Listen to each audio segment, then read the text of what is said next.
Hello, everyone. This is Monsef Afker, and thank you so much for joining us in this new call of your divine uniqueness. So we're happy to connect with you again here. So thank you for joining us live.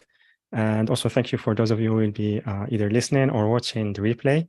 And yeah, so today I'm very excited that Gao Motsemme is with us for the first time on the show. And yeah, I'm really excited about the message that she will be sharing and the empowerment and the guidance that she will bring. Because as you know, we talk a lot about the changes that we are going through in these times.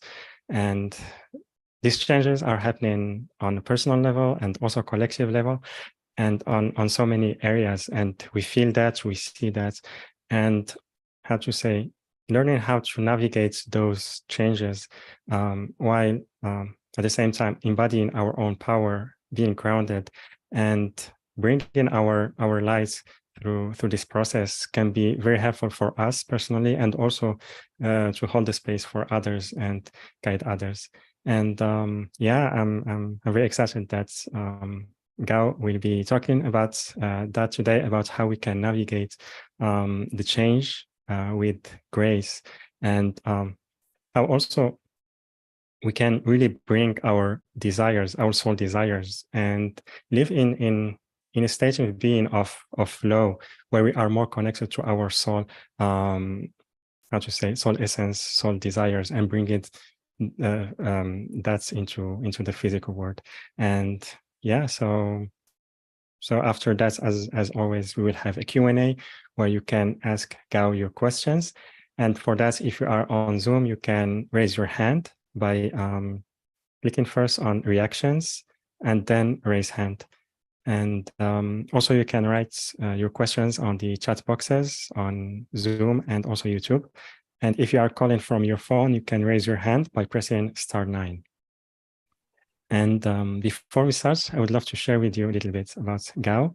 So Gao Motsemme is a quantum witch doctor, unapologetically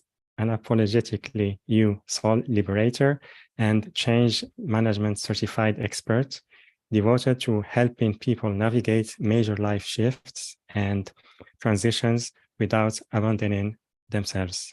For the past 6 years, she has been empowering people who felt lost, exhausted, and didn't know what to do or where to start, to rapidly rebuild, awaken confidence and pleasure, and become their unapologetic selves.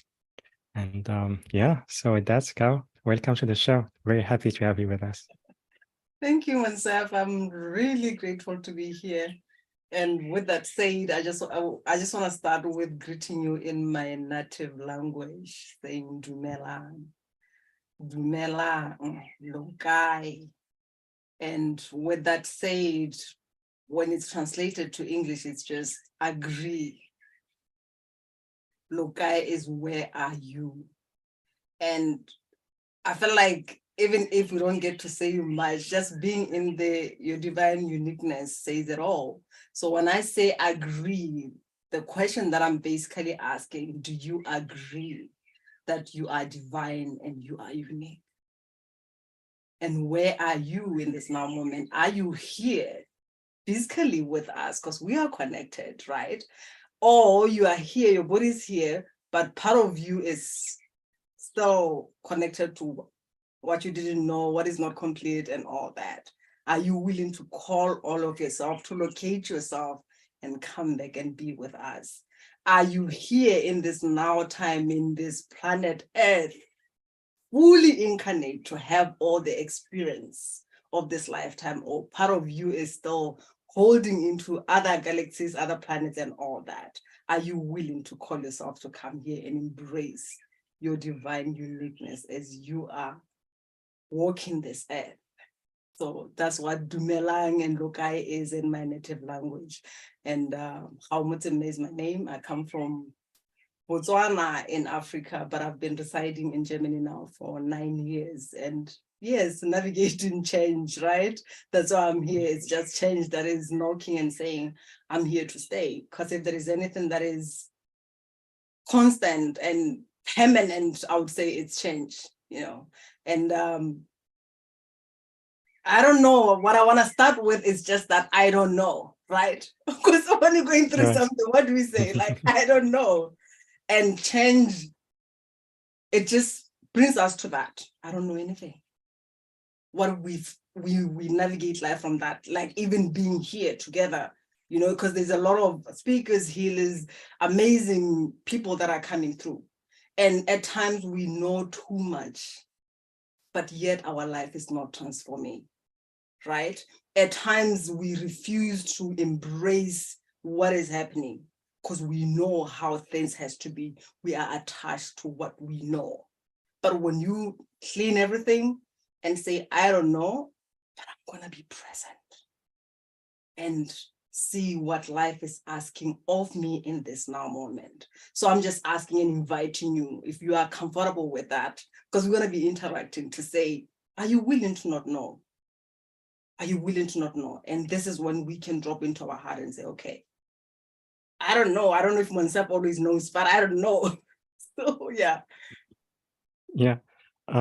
Yeah, what a beautiful start. I really love first the greetings on your own language, and also the message that you shared now, because like from my experience, the time when I think that's I know a lot, this is where I discover I really don't know anything. And many times, like things that we learned and served us for a long time, when we shift, there is a moment when we need to let go of that, and it feels like we are starting. It's like a new beginning, and we are not knowing. So yeah, really love that. And yeah, so I shared a little bit like part of your bio, but I would love if you can tell us more about your story and also the work, how you support your clients. Mm-hmm. Basically my story, I would say it started when I was young, not knowing who I was, especially, and I believe most of you who are here, you experience that where you feel you are the odd one, you don't belong, right? And for me, I was that, the word that came through actually even before this call, this is the first time that this is coming through the way it's coming through, but I was kind of like that little demon, you know, where I was always saying what is in my mind, and it doesn't matter. And some of the things I don't remember, but I hear that at times when family was speaking, you know, at times we speak, and at times they can speak about other people. So I was that little child who, when that person comes, I'm like, oh, they were saying you are like this, you are like this. So I was kind of like that peace disruptor at home. And even the things that I was always talking about, because actually it was not even talking. Let me take talk out of it, because my base emotion was anger. That's where I lived, you know. So with that, not knowing and being confused, I still remember there's one moment, and I was wearing a little yellow dress. I was just walking alone, and at the same time, I felt like there's a lot of sadness. Everyone is sad because you meet people, right? And I felt lost. I felt like everyone is sad. There's this grief that I couldn't understand as a child. So that's basically the start of my journey. And the other guide that kind of like brought me to where I was, it was dreams. I had dreams that they came true. And for me, it was just kind of like, what is this? What is this? You know, and I'm weird and all that. And some of the things when you discuss them, like some deep things that I didn't know, and then you say, this is what I'm dreaming about, and then you are told, oh, you are being called, because witch doctor is like shaman, but in Africa we say a witch doctor. So you are being called to be a doctor, and you can't be that. You should go to church, you know. So I grew up with that, to say go to church, and I went to church as everybody else. But I remember as well a specific moment where I felt tired of, oh God, forgive me, after you play and you insult each other, and it's kind of like, oh my God, God forgive. I was like, I'm tired, I can't do this. And I stopped going to church, because as I grew up as a Christian, and then Christian plus African tradition, for me, I felt like it's a mess. It's kind of like a mixture that, especially when it comes to us women, we don't have a say. And my question as a child was like, what if God sent me to say something? you know, and I'm not allowed to stand in front of people and say what I want to say. That's the question that I always asked. But going through that weirdness, feeling weird and not being accepted, because one of the words that my mom said, she passed away 10 years ago, she always reminded me, like, you are not like my other children. And with that rebellious, I always said, of course, I can't be like your other children because I'm how, you know. And I mean, it was just a childish response.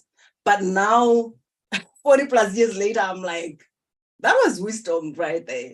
You know, even though at that time it was just like, even my mom didn't know how to respond to that, because she just laughed and just like, you know, you are just one of a kind, you know.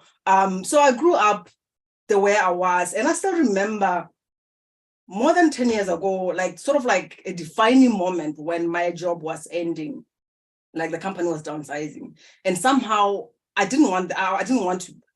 was an accountant for many years actually.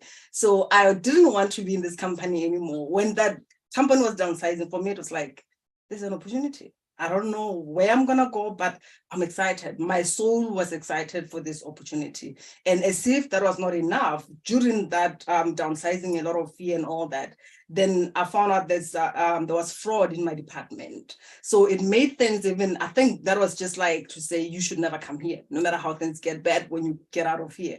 And the same year, I still remember I had a dream again. I dreamt that my younger brother had an accident, and I told him. And when I told him that I dreamt that you had an accident, and his response was like, I'm still gonna live. I'm not dying anytime soon. It was not just an accident. We had conversation, and it was that real. And I said, I don't know, but that was real. And he told me that I'm gonna live for long. And immediately after New Year, on the 6th of, that was 2012, then he had an accident. Like the car had to be picked up for him to be removed under the car. But at the end of the day, he lived. And I remember as I was praying for that, that was the time when I said, God save his life. I am willing to do the work. Whatever that you ask of me, I'm going to do it as long as you let him live. So I feel like that was a declaration moment to say, I'm going to do this. And from there, a lot of things happened. My mom passed on. I went through this trial and tribulation of fighting for my children, as we call it. And I was separated from my children for 5 years. I felt like the awakening really for who I am was that losing or being separated from my children, but it's losing them in one or the other for 5 years. And as a woman who is an African, who identify as, what is an identity of an African woman without children, right? We do not know what that is. So I was that woman who all of a sudden I was just like, what is happening? Until I had that nudge to start writing. And when I was writing, what came through was, who are you without a job, without, there was a lot of things that came through, and I was just thinking that, okay, fine, I'm writing for somebody else here. It would be nice to post this or share this on Facebook or whatever. And who are you? It went on without your wife, without your parents, without a husband, without your religion. And the moment after writing so many things, you say without our children, that's when I started crying. Because I didn't know who I was without my children. And change is just asking us to say, who are you?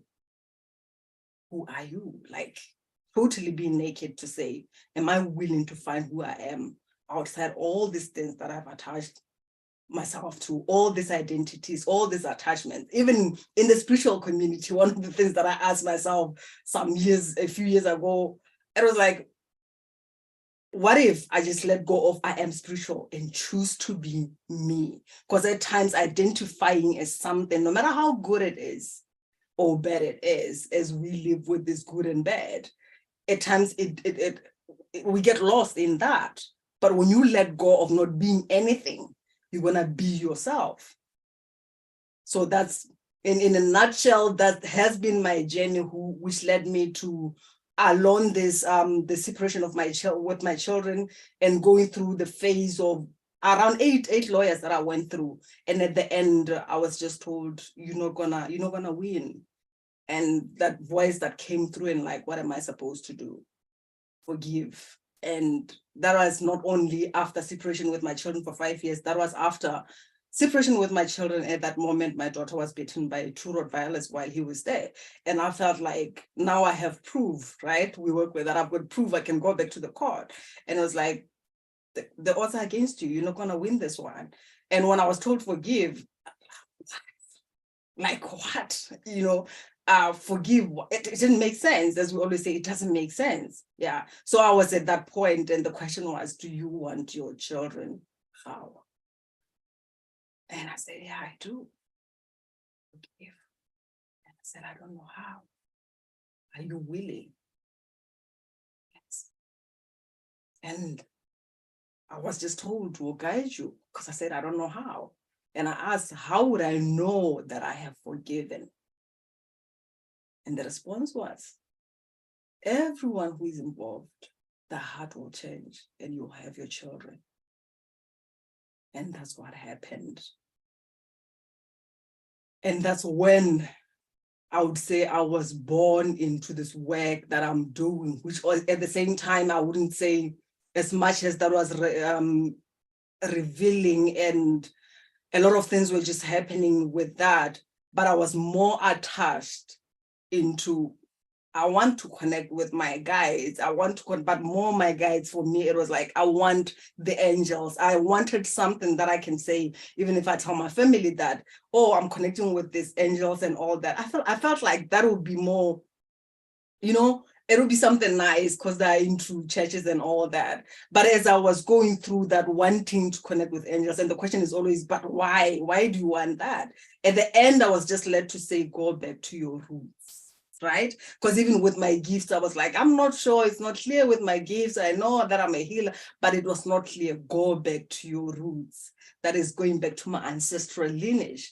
And that's when I was like, oh, okay. So I went there, and I would say that's when really things started being clear with my gifts, what I'm doing, which is, it's always different. We all have those unique, different gifts. So I help my clients by basically helping them to also go back to their roots, right? To connect to who they are. Because as much as we might want to go up, we cannot go, like the level that we can be able to embrace or experience bliss and all that demands us to be grounded.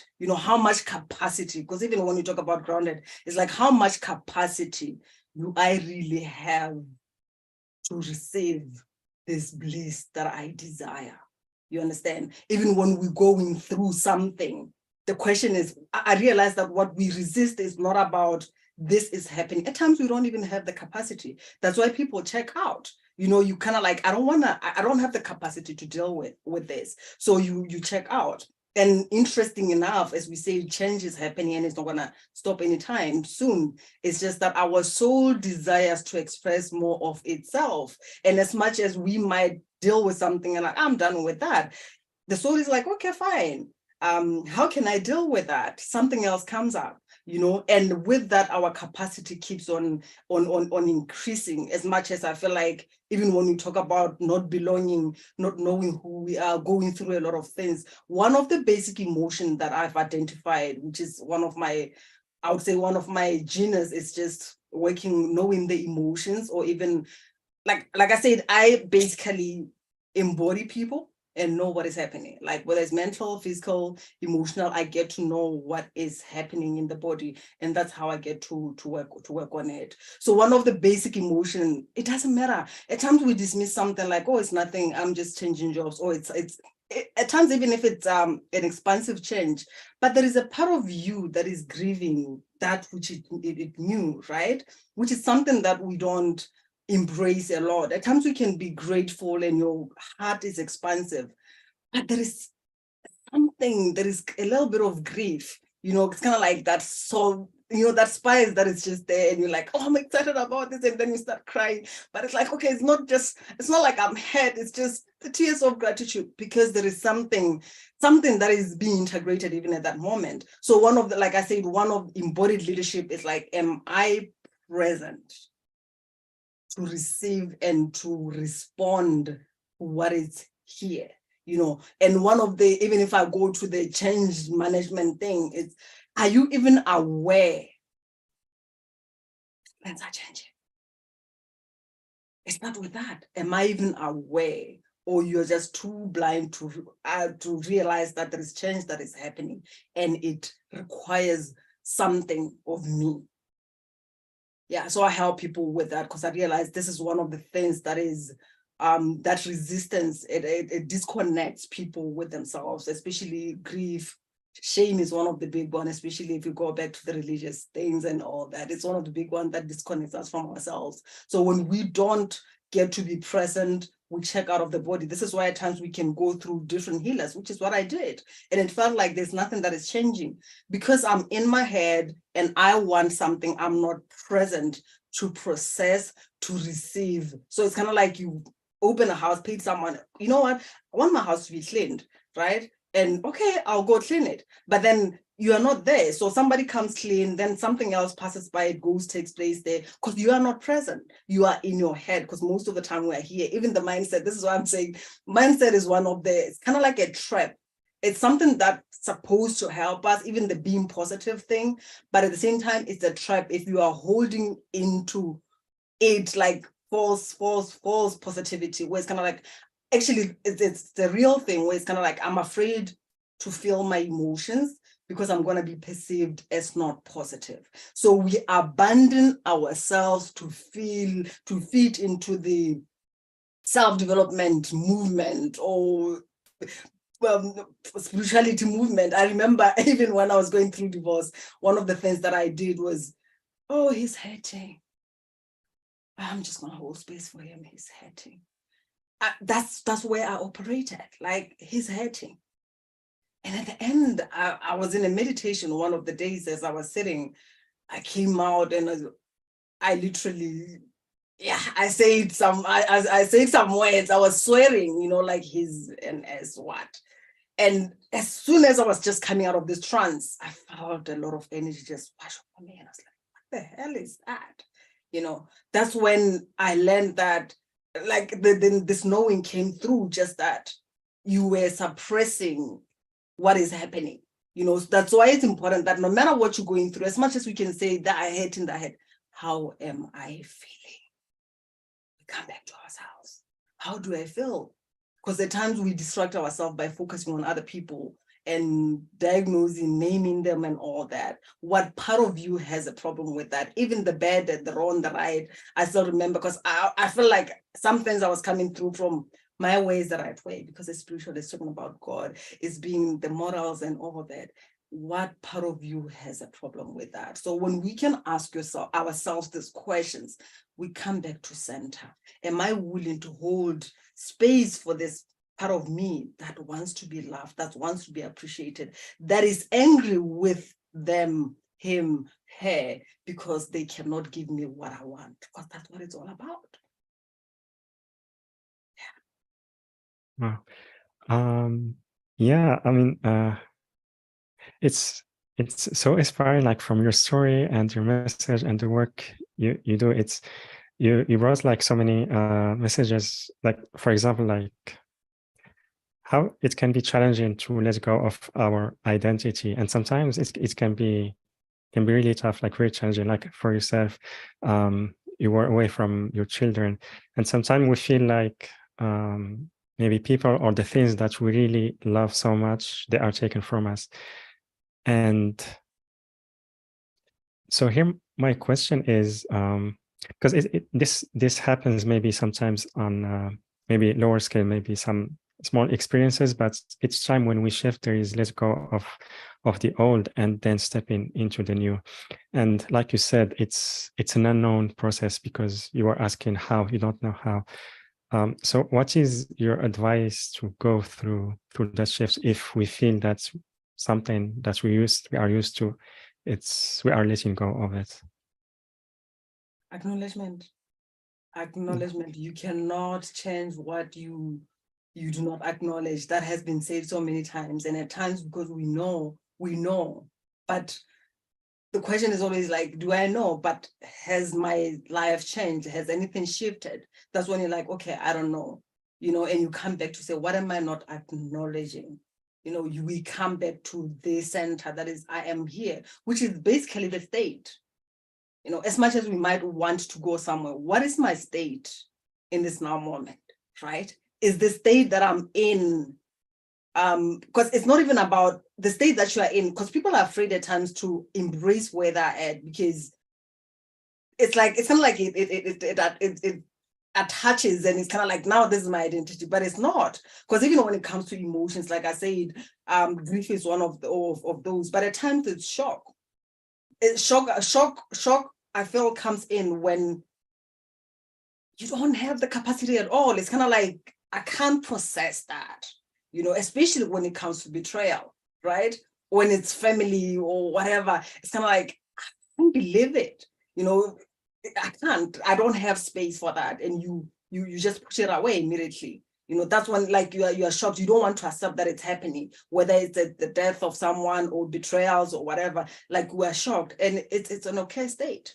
You know, if you don't function at that moment, it's just a matter of coming back to embrace that, okay, I'm here, and be okay with not being okay. You know, that is acknowledging that I'm not okay, and knowing at the same time that it's not who I am, it's what I am processing. And even the whole thing of, what did I do? I mean, I feel like there's different versions of it. To say, what did I do is not what did you do? Because when we talk about who you are, we are talking about your ancestors, you know, a lot of things, the past lives and all that. We bringing all of that, as in, like, what did I do? It's not something that you can know consciously to say, I did something. And it's not even like, okay, fine, I did something, so I get to be punished for it or something like that. So this is when you talk about, it's what you created. It's like, that's what you created in your consciousness, not your consciousness as in like what you're aware of, but your highest consciousness, because there is something that you get to learn, you know. And at times, I feel like at times it's not even about whether we understand all that happened outside this lifetime. At times it's because you are the one who has the capacity to process that. Because we know, I mean, I don't know, but I'm from a family that has its own dysfunction, you know, and whether we admit it or not, we have different levels, different versions of that, right? And there are people like the ones that, as we're meeting here, who have raised their hands to say, I want to be the one who is going to agree to put this to an end. This is not going to continue. It might have happened through me. At times, even if even if it can continue happening, it's kind of like, I'm going to plant the seed, and this plant is going to grow into something, so that 5 generations from me, they don't get to experience what I experienced. Even those who are coming after me, whether it's our children, they experience a certain level of it. Why? Because you, the one who get to plant that seed, can hold space from an empowered perspective. So the first thing is just to embrace and acknowledge that this is happening, and not making wrong of it, you know, and just being okay with being where you are at, and also asking for help. Because one of the things that there is this thing of being strong, right? I'm strong, I can go through this. And most of the things that we are even now processing, it's because we have been so strong that we have never allowed ourselves to be vulnerable, to feel, to know what is here, to hold space for all these aspects of ourselves. And that is disconnecting from ourselves. I know that I have been so strong to a point where, after a lot of things happening, one after the other, like they say, it doesn't rain, it pours. I was tired of being strong. I was tired. And for some time, I didn't want to hear anyone saying you are strong. And as I always say, like, now what I'm saying is, don't use you are strong as a way for you not to support me when I want to be heard, right? Because at times we can be around people that whenever they have a problem, you are the one who gets to say, oh, I'm here for you. You hold the space for them. But when you need someone to hold space for you, just tell you, I know you'll make it, you are strong. Can we allow ourselves not to be strong and be okay with saying, I am strong, I feel, and my strength is for me to feel? Because I've had conversation with some people who were even in the army, and they were just telling me that as much as we can be in the army and be okay with wars and a lot of things, guns and stuff, but when it comes to emotions, a man who is maybe the superintendent or whatever in the army, like holding that leadership position, they can't stay here and allow themselves to feel. And I think one of the strongest things that we have and we can use our strength towards is to be able to feel. You know, as you mentioned in the beginning, I know you mentioned this and I was like, thanks God. One of the things as that was coming through to say we are let me say we are healing the death of the divine feminine. And when we talk about the healing the death of the divine feminine, it's not about, as we know, it's not about men, women, or whatever. It's the desires. Because even men, women, everybody, we have not connected with our desires at that deeper, intimate level. This is what I call making love with the universe, making love with ourselves, connecting to that which turns us on. You know, because when you love something, where do you feel that energy of a yes? It's a yes, you do something, you feel it in your genitals, right? That's your life force energy that says yes to something. And when we do not allow ourselves to be driven by that, we are going towards something that is, we're going to wait until something is wrong. And then desperation is going to force us out of a situation. You know, I'm desperate now. Like, if you wait until you are desperate, you don't have resources. You don't have the capacity. You are in fear. Your system is already in survival. You know, but when we are led by desires, and at times it's just one of the things that we get to remind ourselves to say, okay, fine, now I'm going through this. I'm going to be here. I'm going to not acknowledge that I'm going through this, but what do I desire? You know, because connections to our soul desires is something that anchors and drives us. And no matter what is happening, the people who are making it through in life are those who are connected to their soul desires. Because for me, I believe even when we talk about power, power is when we are aligned with our soul. Because some of these things, or a lot of these things, we can't solve them from the human. The human is afraid, and the capacity of the human, this is why we don't understand. But when we drop into the not understanding and we drop into our heart and allow something to pull us, then magic happens. So that's what makes it easy for us to go through life, for us to process different experiences. I think myself got cut. I hope the electricity is not completely gone. And how are we processing that? What are you taking from all that I've shared already? And what is your biggest challenges when you're going through different challenges and all that? And what is more outstanding for you from what has been shared in terms of acknowledgement and also being led by something? What is coming through for you? Let's have a conversation. What do you have challenges with being present with what is happening?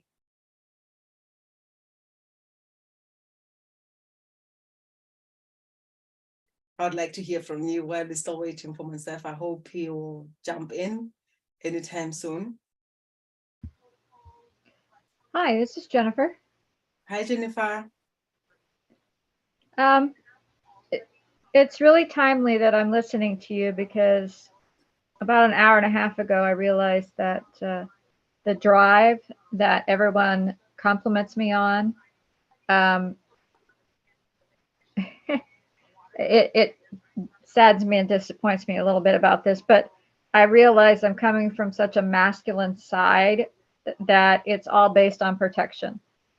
Like, I'm just going to say, I'm sorry to say this, but it's not loving. And it's shocking to me because I can see it now. And I'm depressed by that, but I'm not angry or upset. It's acknowledgement, but it's shocking. I'm 51 years old and I've just now realized that, you know, the job I have, what's made me so good at it, at the same time I've hated it, is because I am good at it, but I'm doing it from such a, almost like a mean side of myself, because I'm so scared of losing or being hurt or all the things that occurred when I was a child and I didn't know what to do with it. So I'm not surprised I'm listening to you right now.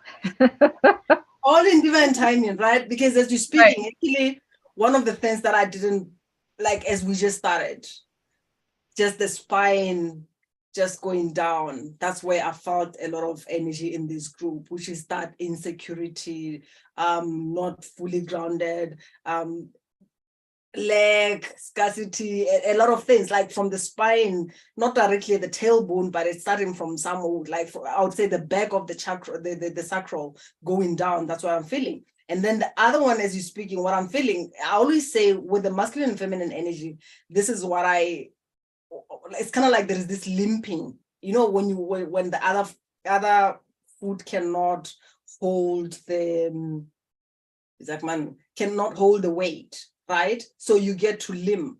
And most people, they operate from this masculine of wanting to protect yourself, of wanting to be safe, of being afraid of what might happen. So when you are coming from there, you don't even get to, it's quite interesting. Yeah. Like this is as you can see, it's not, it doesn't start with you, and it's kind of like what has been learned by your parents, like it's coming from far from you, in your ancestral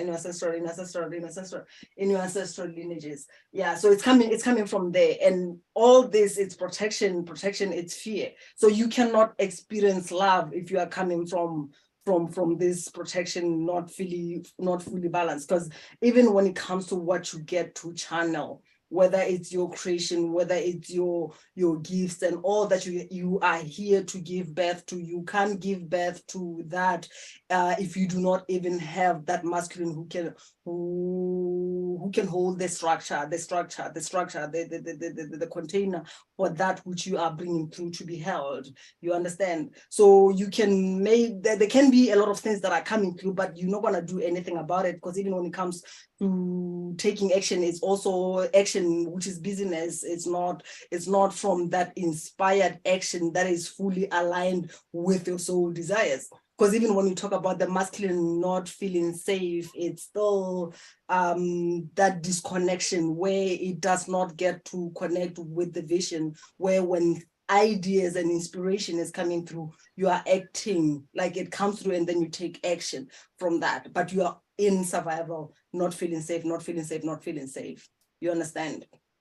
Yeah, absolutely. And Yeah. when you mentioned limp, I've noticed that when it gets to a high level of overwhelm, my right side, my right shoulder and the back starts to tighten, and eventually it feels like someone's pulled a string and my right side's sort of squeezing, and so I'm leaning. I wonder if physically I actually do that, but like I noticed it started a couple of days ago, and I thought, oh, I'm hitting overwhelm again. But yeah, I mean, that's it. And every time I try to manifest, I have manifested some incredible things for myself, but it's happened in a totally different way than anything else in my life. So, you know, I've experienced that. It's just that most of the time in my life, it's the other side, that I'm always fighting and wishing and yeah. Yeah. Because how I feel this energy as it's coming through, I don't know if you're aware of it. You might be, I feel like it's something that you can feel physically, although at times it might feel like it's a bit distant. Some numbness, you know, because this is kind of like that weakness that is in the masculine. This is why it feels like it has to work hard to prove that it can do something, it can achieve something, right? So coming from this like the weakness is like the need to protect yourself, the not feeling safe, not necessarily all coming from the experiences that you had, and not only that you had, like I said, it's coming from like it's many generations that have been holding into this energy. So if you're experiencing it in your body, it might come through as this numbness that you are feeling in your body, especially the right leg. And as you said, you can manifest some things, and then you don't get to even hold into that longer, because you don't have the capacity. Like I said, you don't have the capacity. You don't even feel safe with something. And even when you get to something, it's kind of like you have to work hard. Your priorities end up being in the, how can I put it? You have your priorities.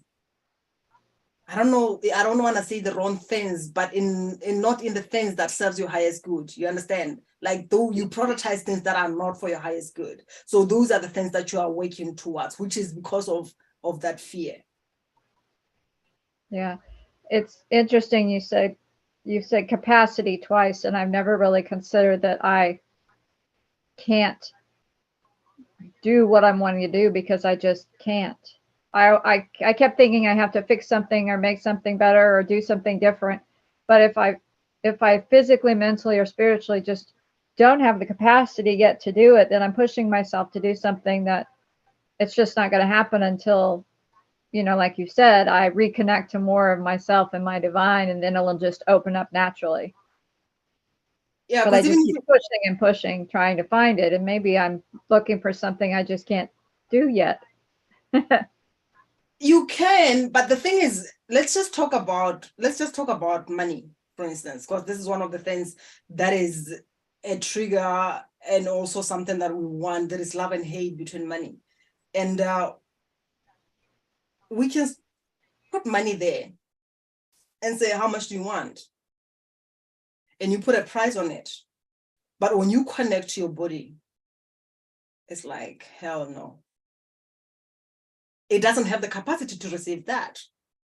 The money is available because you are, by your divine birthright, you are an abundant being, but you do not have the capacity to receive that. It freaks you out, and your body will rather, it's kind of like you will do something to sabotage an opportunity of receiving that because of many things that you might identify them with the money with. And when we talk about money, what is coming through for me is like coming back to like the connection with the self, that embodiment that I talk about, because that embodiment, the way we process our emotions, when we process our emotions, we create in space for us to receive more, for us to create more, right? But if we still have them stagnant, suppressed, repressed, then we are not fully processing all of that, right?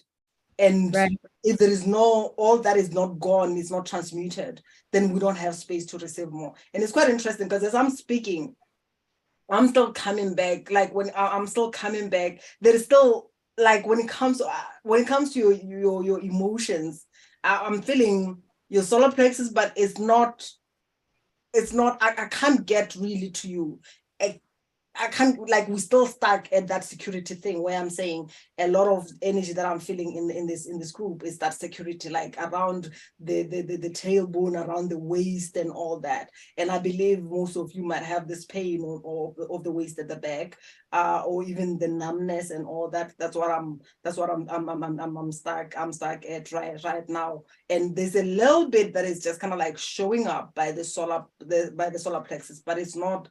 It's far ahead. It's not. You can't connect with that, which shows me that there's a lot of suppression that is happening. And one other thing as well, some of you might feel it, but I don't think it's that clear. It's like clear as in like it's conscious, because sometimes are conscious, sometimes are unconscious. Is a little bit of that numbness on the left arm. And this also tells me a lot about the maternal lineage and all that, the receiving and all that, you know, because when I talk, like I said, when I talk about money, I'm going to go back to our sexual energy. How empowered and connected are you to your sexual energy? Because when we go back to the womb, so I just invite you all to just take a deep breath right now, and you just go back to the womb. When you connect to the womb, you connect your pelvic area. When we just go there into this energy, a womb is where we create whatever that we get to give birth to. It's not just about giving birth to a child.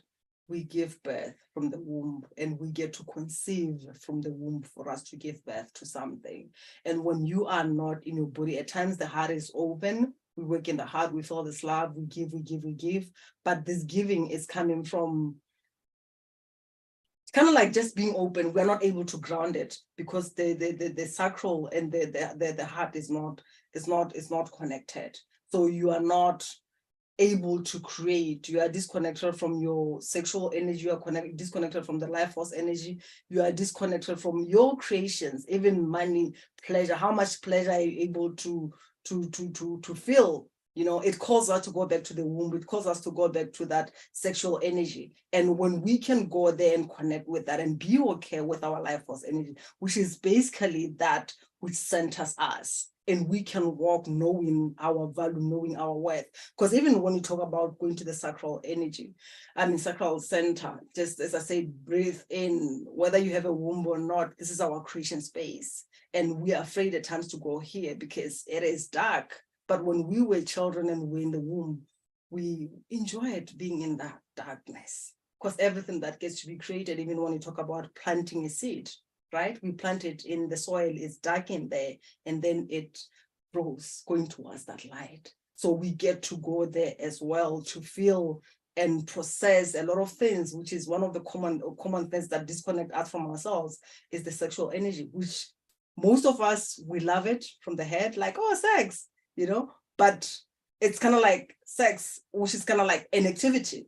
We don't get to be intimate and enjoy being connected with ourselves, with our body, with our breath, with our eyes, just embracing this energy, knowing that even when we connect with other people, it's the energy that we are transmitting through our eyes.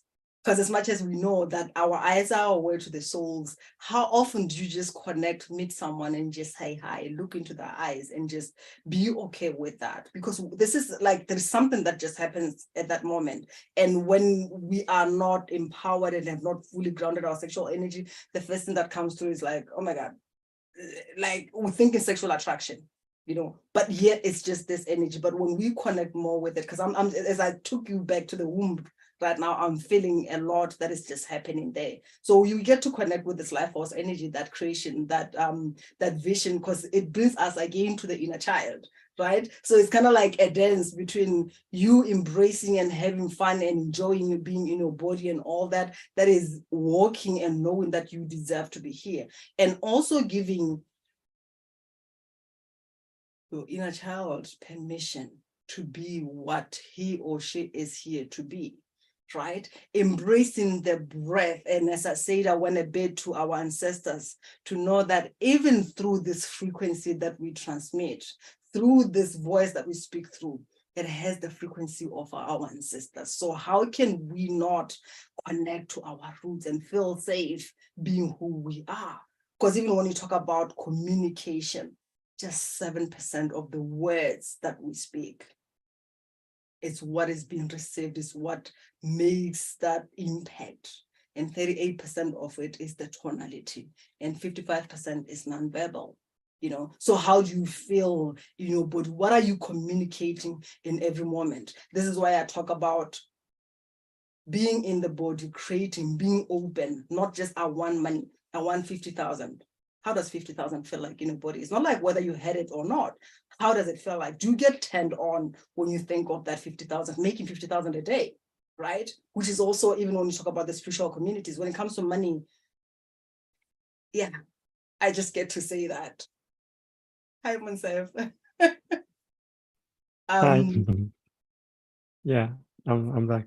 I lost like there was no network also, because we don't have electricity here. I don't know why, it's unusual. And then I lost the network. Now I'm just using another from my mother's phone. Okay. It's a little bit slow, the network, but it's still working for now. But Okay. yeah, sorry for that. And so yeah, I didn't listen to what you said, but I'm glad you could stay here with everyone. Yeah, I just connected with the community. Jennifer came through, and I hope what I shared makes some sense, or you felt something as you were going back to the womb. You felt something there. You can say something, Jennifer, about what I just shared and transmitted a bit, because I could feel you dropping down to your womb, which is a beautiful space to be in. Yeah, I could feel the warmth around that area of my body, and when you said that, it's dark in there and we're actually feel safe and comfortable, when we're in there as a baby. It can't really explain it in words, but it was just a feeling of like a sigh almost, like, oh yeah. And I just kept thinking that, the things in our lives that, maybe we just need to plant some seeds and then sit back and wait and see, what happens next. Like the concept of flow has always kind of confused me, but when you talk about planting a seed and then helping it grow, that makes a little more sense to me than some of the other terms I've heard. So Yeah, I really like that. Thank you. I appreciate that. And I'm just gonna, I'll see if I'll read through I think Linda wrote something, but what Vivian asked to say, how did you forgive? What tools did you use? Did you pray? That's a good question. And it's quite interesting because when it comes to forgiveness, I can't say, I normally don't like to just tell people forgive, even though we know that it's necessary. And why is that? Because forgiveness, you can't tell someone just forgive, right? When you do the work, which is being present, connecting deeply with yourself, forgiveness just happens without you thinking about it. It's you getting to connect deeply with yourself. Because often the part of us that is still feeling hurt, like I said in the beginning, that at times it's a part of us that wanted something from those people. I'll just share with you this story. With I would say most of my relationships that with some of them I was separated with my children, and there was alcohol involved. Like somehow I was attracted to people who had alcohol issues, and as much as I would go try to make it work and it was not working and it was draining life out of me, at the end of the day what I found out was that actually one of these spiritual journeys that I was in, and I was just crying and all that, and I was like, oh daddy, it was you. And this is the man who loved me, like my father really loved me. I lost him when I was 14, you understand? And what kind of love am I talking about here? And this is why even when someone's like, oh, I just want to be loved, I want an emotionally available person and all that, what kind of love did you know as a child, right? So for me, my father loved me, but he was not emotionally available. He was not emotionally connected. So that's the love that I knew, and that's the love that I attracted. As much as I can connect with these people and make them the villains wrong, whatever, like they did this to me and all that, at the end of the day, it was just my inner child who was looking for the father's love.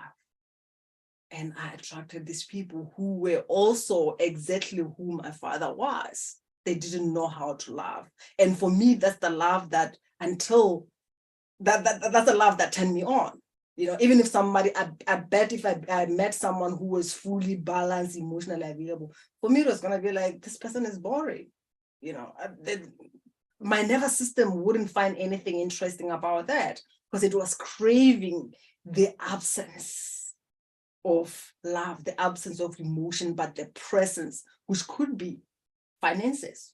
Someone just giving you money, and when you need them, like I need you, because I still remember when I was at the hospital, a day or two after I gave birth to my child, and my partner didn't come. My husband, even my partner before him, I felt abandoned with newborns at the hospital twice. And this was not only, like I said, the first time it was in Africa with a different man. And here again, it was a different man, different names, but the same behavior, traits and all that. And at the end, after doing the work, connecting with my inner child, that's when I was like, wow. And this came through the time when I was asked, when I was so attached to who my ex was, like, oh, addiction, this, like, that's wrong, and all that. At times we come with this, right? Oh, this person is like this, that's so disconnected, that's so hurting. What part of you is making wrong of who they are?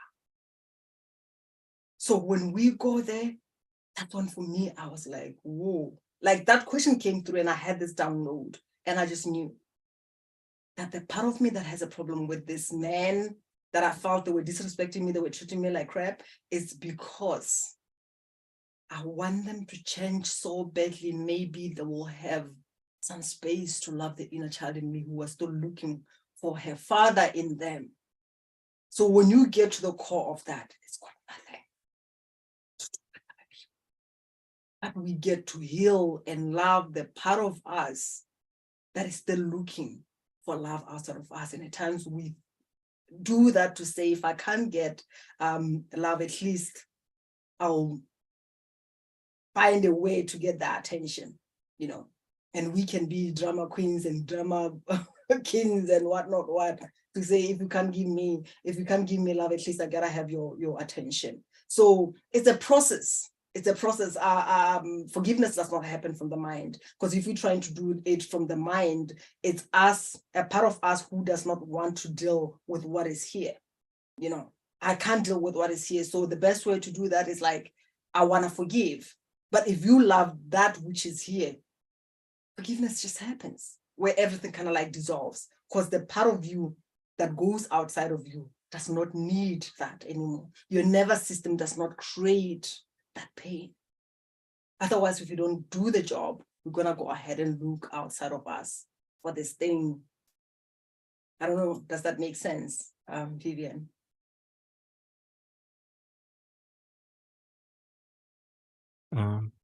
Also, I don't know if we received more questions because the chat for me is empty. Yeah, I just want to respond to Linda, because I haven't gotten back to her yet. How do we encourage being led and calling forth our guides to help us? Just uncovering so much from a turbulent past. I'm now acknowledging, but been in that state for so long. Wish to release this seriousness. Thank you so much. Wish to bring joy and freedom back to my life. I want to live from love. Love is always present. And this is also one of the things that at times we want something outside of us, right? It's kind of like, I have to go get love, but love is here. So is anger, so is grief, so is shame. The more we make space and say, shame, you want to be here, you want to make love with me, I'm going to sit here with you. Acknowledge it. Then something comes out of it. One of the things that I embrace in my life, and it's part of who I am, it's the sensual energy, which is one of the things that is missing even when it comes to relationship, that deep connection, that deep intimacy. We don't have that. There is a lot of sexuality, but intimacy is meeting, sensuality is missing in relationships, not only with other people, but with ourselves, because it starts with that commitment to ourselves to say, if I get to know pleasure, then I can give pleasure and I can be open to receive pleasure. You know, that's what is missing. So it starts with us opening up and receiving that. And what I just wanted to share with the sensuality part is, I grew up in shame, not just because of the other conditionings and all that, because I was always called names when I was young. Maybe she won't finish her studies and all that. So I had this shame of my sexual energy. And guess what? I realized it's one of the most powerful gift or whatever that I have. It's in my essence. And now I get to embody it the moment that healing was done. And it happened while I was just doing the work, and I was speaking. And at that moment, as I was on stage, something just dawned on me. Like, there is something that wants to be expressed. It's kind of like it was just asking me, are you willing to embrace the greatness, the magnificence of your sexual energy? And even before, I didn't know that I'm speaking from it, but it's the sweetness that when we heal the masculine and we embody and embrace the feminine, our feminine energy, it's the power that we women embrace. But most of all, we want the masculine because we feel that the masculine is more powerful. But soft power is everything. You know, because you don't get to make noise, you don't get to be loud, you don't get to be say, hey, see me what? Like I say, tonality. Because even when you're serious, I bet when you were a child growing up, you know, when you were going around, and there was that parent who, this is why when I talk about leadership, there was that parent who just by being present, you know, you have to get your shit together. Even leaders in offices, they're just people who walk with that dignity. You just look at them and you can see that they have that within them. That's what we do when we heal, when we are balanced from within. And when it comes to connecting to our guides as well, it's still the same thing. Like I said, go back to your roots, go back to yourself. Because you are everything. The God that you are looking for, the guides that you are looking for, they are within you. And I normally don't talk about or connect to, like, as much as I say, being in alignment with your soul is power. I normally don't say, go connect with your guides, because this keeps us outside of ourselves. I want to connect with guides, with angels and all that. And the moment we go out there, we lose who we are. But what if right now, one thing that I want to share with, which is one thing that I share mostly with women, is just that you are an egg, right? And as an egg, you sit and wait for the sperm, and you get to choose the one that gets to fertilize the egg that you are. And this is the valuable, the magnificence that we are, even when it comes to connecting to our guides and all that. The moment you see who you are, you hear who you are, you know who you are. How can your guides not know you? Because they are you, you are them, right? And people often, when you talk about, even when you talk about ancestors, kind of like, nah, ancestors. No one wants to connect with that. And at the same time, we want the power, the gifts that they had, but we do not want the healing that is calling us forth. Because this is the voice. Some years ago, I would wake up. I was busy trying to, with my business, my gifts, money, nothing was connecting. And every morning I would wake up with a voice saying, you know, I don't like money. You know, I don't like money, until I connected with that aspect. And one other thing is that even our gifts, because I mean, for me, my gifts are, most of it, it's more ancestral, ancient gifts that I embody in this lifetime. So now you can imagine if there is this separation consciousness, or this is not for other people. Like, I was surprised when I realized that with my ancestors, it's not about being, as much as I was aware of being afraid of the dark, the devil and all that, but the powerful energy was the unity consciousness that were against that. Like, and some of them, it's not even about them. It's like we have vows or agreements of this is us and them, which is also the dynamic that we see in religious institutions and all that. There is us and them, even in families, right? In the society, in the culture, there is us and them. So the separation consciousness is what we have agreed to, whether it's in the collective consciousness or individually. So this is what we get to let go of and align with that unity consciousness. And that starts with you being fully integrated from within. That is your mind being in alignment with your heart, being in alignment with your body, that inner child feeling safe. Then when you are connected, you see yourself, you hear yourself, you know yourself. And how can you not hear or know the guides know who you are? Because you are all one, and everything emanates from within. So it all starts from us when it comes to connecting with guides. At times we spend a lot of time going outside of us, but you might find that it's all us. When we are connected to ourselves, we are connected to everything, and everything from there just flows. I hope that makes sense. Beautiful. Thank you so much, Gao. And do we have other questions? No? Because I don't see the chat. No, I don't think, No? Okay. I think that's all. Yeah. So yeah, thank you so much. And so now I would love if you can also tell our audience about the one-on-one session you are offering. It's 45 minutes private session with you.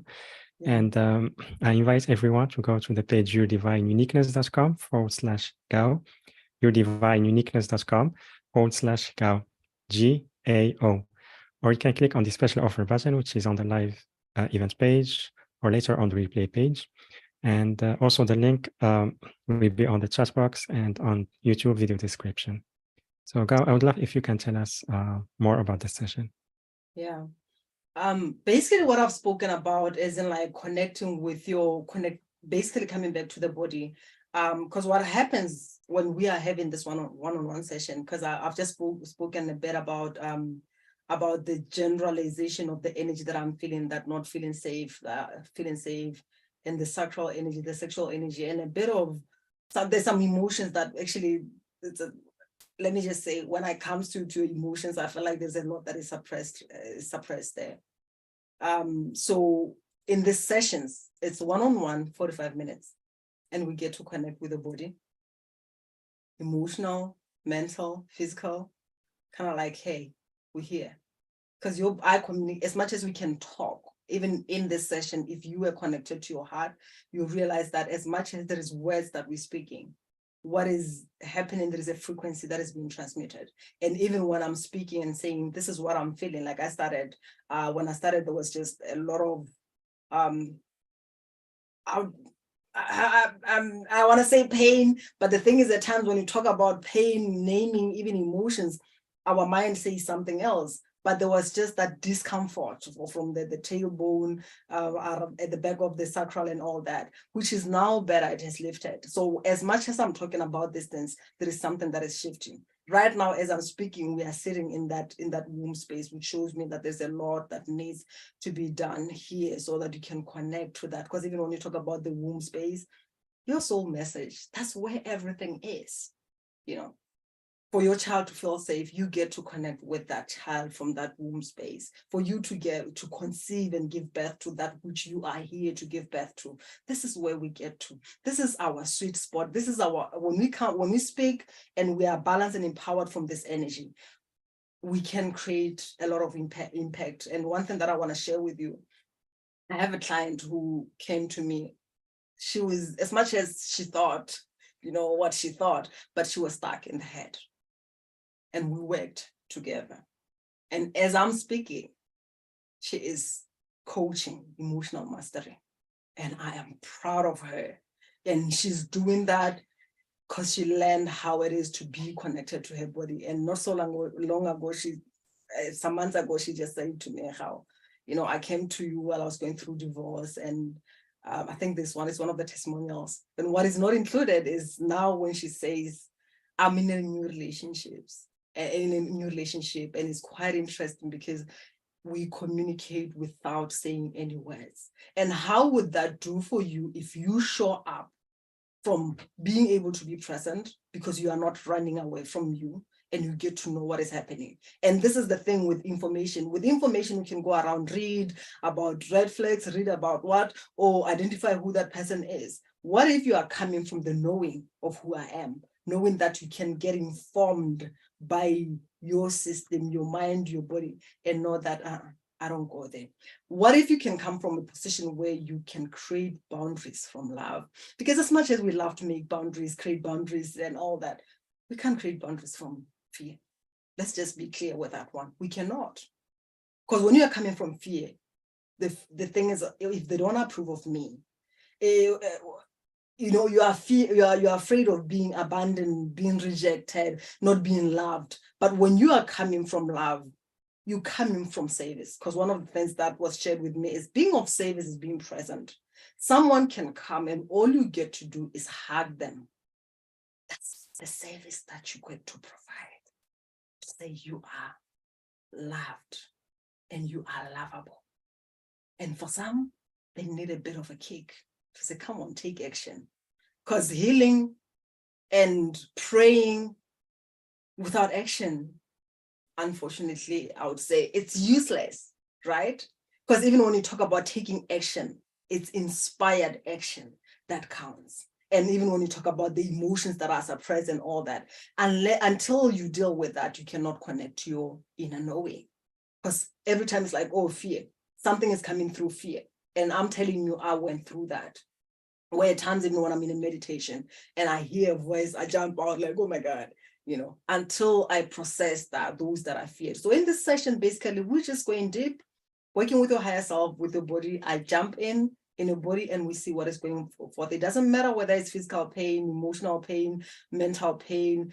It depends on what you need. Some is brain rewiring and all that, psychic surgery. It depends on what is needed. So basically, that's what we do in this one session. It's amazing. I've had people who had this session and their lives have never been the same, truly. So if you are here, I'll just invite you to take advantage of this, because one other thing that I can share with you is that I don't offer one-on-one sessions. I offer 3 months programs. So it's in this summit that I get to say, okay, okay, it's Christmas, come, let's get it, you know, so let's do this.